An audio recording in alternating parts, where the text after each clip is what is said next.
क्या अब सब कुछ भारत पर निर्भर है दोस्तों? बांग्लादेश में आरक्षण के खिलाफ शुरू हुआ आंदोलन अपने चरम पर है। केवल 2 महीनों में ही इस आंदोलन ने 15 साल से सत्ता में काबिज शेख हसीना की सरकार को दरकिनार कर दिया है। लेकिन हिंसा और संघर्ष न तो बांग्लादेश के लिए नया है और न ही दुनिया के बाकी देशों के लिए।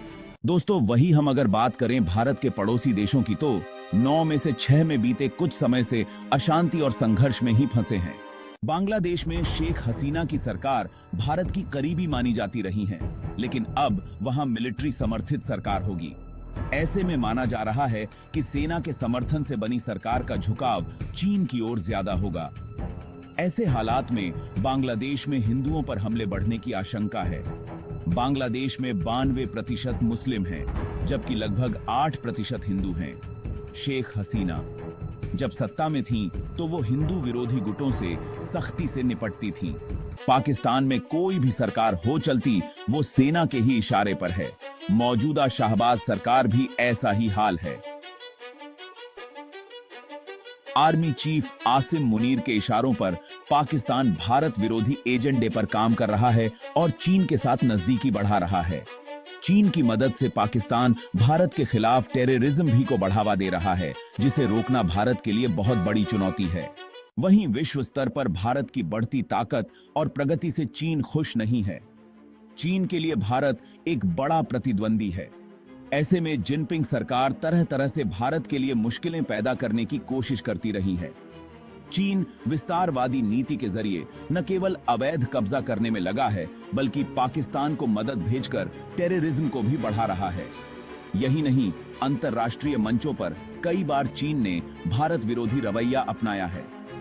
यूएन में कई पाकिस्तानी आतंकियों को ब्लैक लिस्ट करने के प्रयासों पर भी चीन वीटो करता रहा है। श्रीलंका में फिलहाल रानिल विक्रमासिंघे की सरकार है, जो चीन समर्थक मानी जाती है।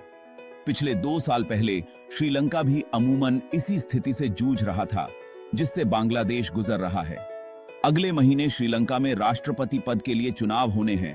अब ये देखने वाली बात होगी कि इस चुनाव के बाद बनने वाली सरकार भारत के प्रति कैसा रुख अपनाती है।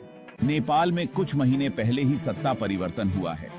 पुष्प कमल का जाना और केपी ओली का सरकार में आना भारत के लिए अच्छे संकेत नहीं है, क्योंकि केपी ओली की सरकार चीन समर्थित कम्युनिस्ट सरकार है, जिसने चीन के साथ मिलकर कई भारत विरोधी नए करार किए हैं।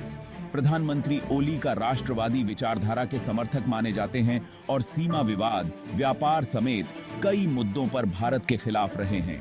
और दूसरी तरफ भारत के एक और पड़ोसी मुल्क म्यांमार की बात करें, तो करीब 4 साल से वहां सैन्य सरकार है, जो चीन की करीबी है। म्यांमार की सैन्य सरकार पूर्वोत्तर राज्यों में सक्रिय अलगाववादी संगठनों को समर्थन देती है।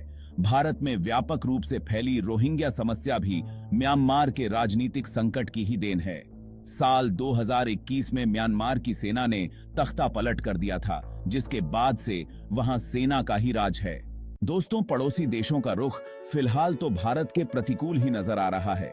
अब इसमें यह बात अहम होगी कि भारत सरकार कैसे इन मुद्दों को लेकर डील करेगी।